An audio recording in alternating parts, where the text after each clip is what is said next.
Assalamualaikum warahmatullahi wabarakatuh. Selamat pagi, salam sejahtera bagi kita semua. Tetap semangat, Bapak Ibu guru. Pada kesempatan hari ini, saya akan menyampaikan praktek baik pelaksanaan IKM, implementasi kurikulum merdeka di SMA Negeri 2 Kudus, di mana pada awal tahun 2022 SMA Negeri 2 Kudus ini ditetapkan sebagai sekolah penggerak tahap kedua. Baik sahabat-sahabat semua, kita awali kegiatan pagi hari ini dengan berdoa, dengan bacaan Bismillah bersama-sama. Bismillahirrahmanirrahim.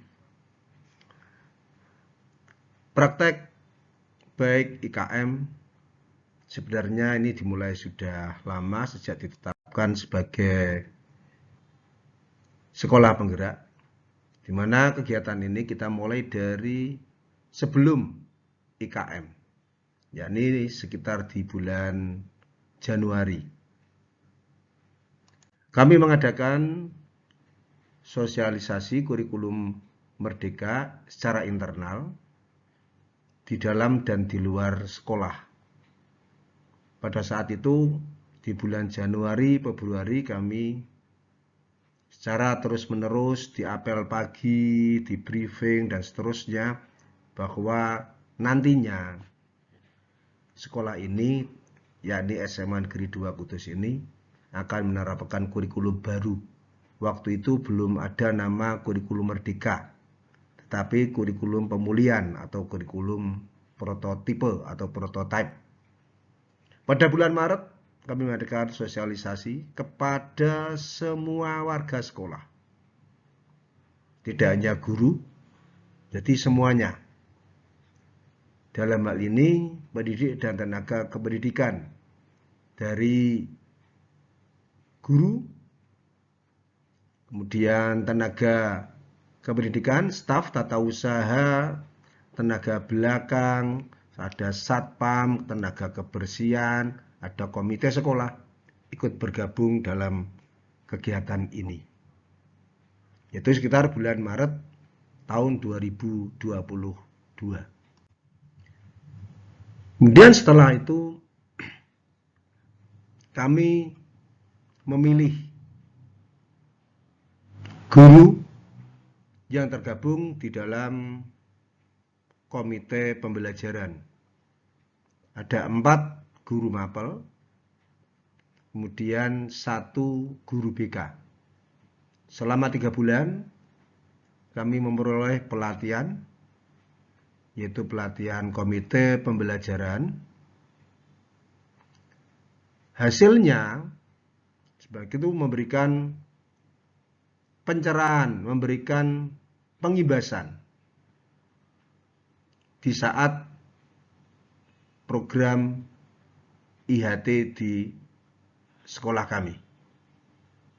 Sebagai narasumber, itu memberikan pelatihan kepada guru, khususnya guru mata pelajaran kelas 10 tentang pelaksanaan kurikulum merdeka. Lengkap dari A sampai Z. Itu tentang paradigma baru, tentang kurikulum merdeka, sekolah penggerak, kemudian mencermati capaian pembelajaran, penyusunan TP, ATP, modul ajar, modul project, dan KKTP atau kriteria ketercapaian tujuan pembelajaran. Setelah IHT, pada awal tahun pembelajaran untuk anak-anak kelas 10 atau fase E, setelah melakukan kegiatan MPLS, maka kami secara serentak selama 2 hari mengadakan asesmen diagnostik non-kognitif. Di mana tujuannya adalah mengetahui gaya belajar siswa, serta yang kedua mengetahui kondisi kompetensi kognitif siswa. Ini selama 2 hari berturut-turut melibatkan pihak ketiga, yaitu tenaga profesional. Setelah itu, kami peroleh hasil dari tipe gaya belajar siswa SMA Negeri 2 Kudus. Ada gaya belajar tipe kinestetik, kemudian ada gaya belajar tipe visual, kemudian ada tipe auditori. Ini presentasinya.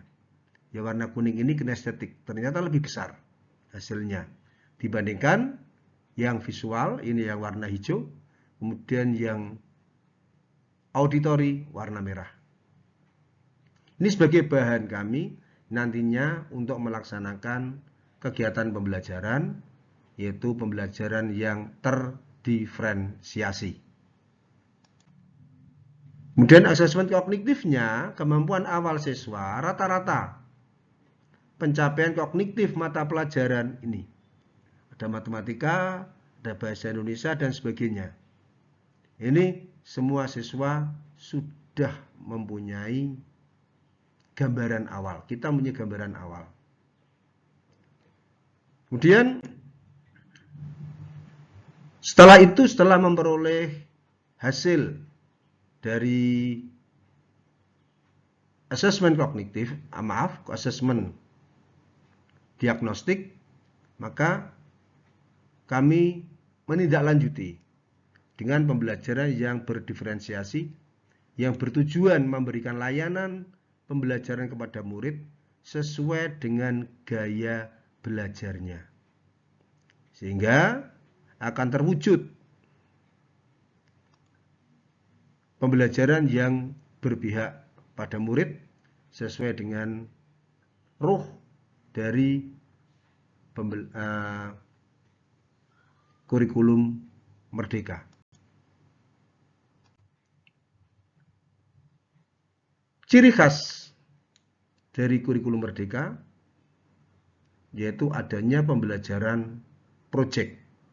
Nah, dalam pelaksanaan pembelajaran proyek di SMA Negeri 2 Kudus, kami mempunyai nama kegiatan yaitu P5 Sandwich Project.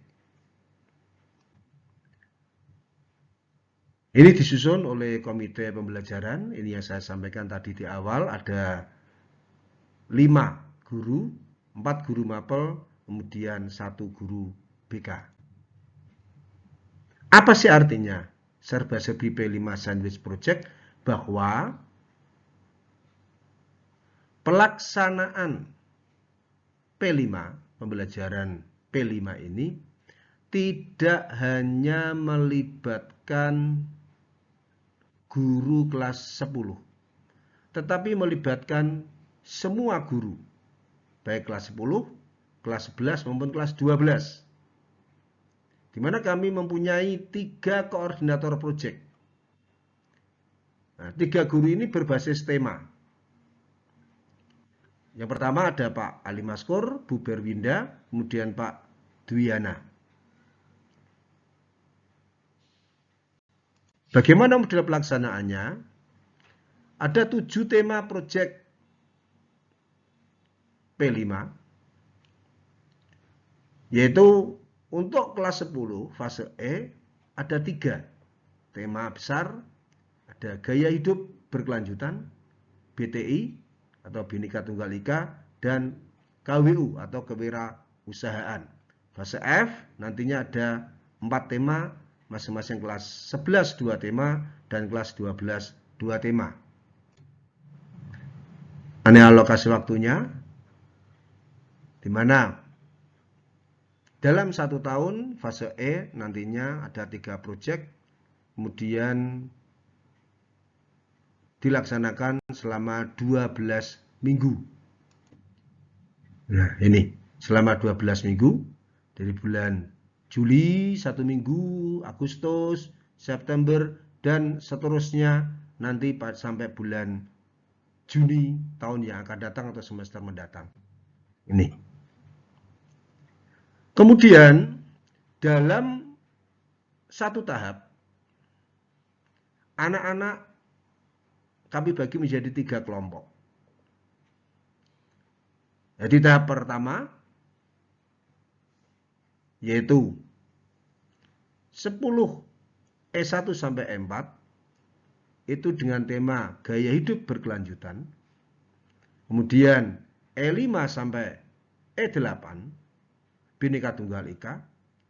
Kemudian E9 sampai E11 kewirausahaan. Ini dilaksanakan bulan Juli, Agustus, September, Oktober. Kemudian proyek kedua memutar. Ya, ini sesuai warnanya, ini memutar. Sehingga dalam satu kesempatan ada 3 kelompok ini. Jadi berbeda-beda. Ya, berbeda-beda. Sampai nanti berakhir pada sekitar bulan Juni. Jadi kedua ini dimulai pada bulan. Nah, kalau tadi yang pertama ini Juli, Agustus, September, Oktober.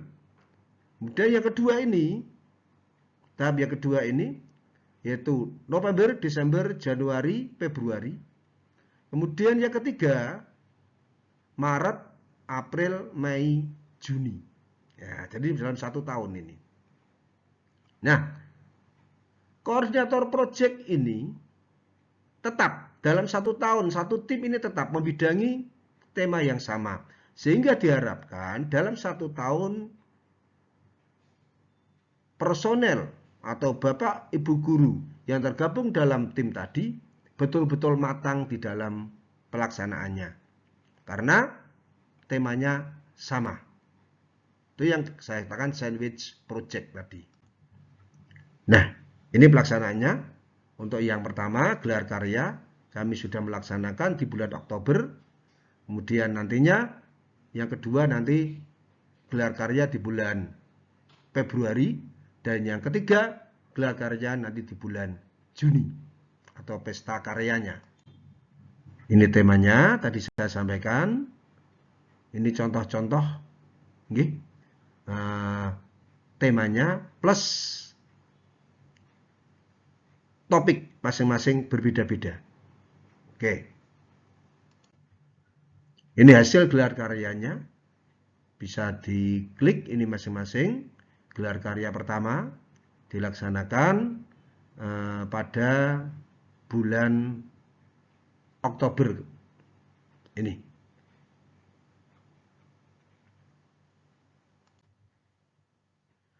Kemudian apa yang menjadi kendala di dalam pelaksanaan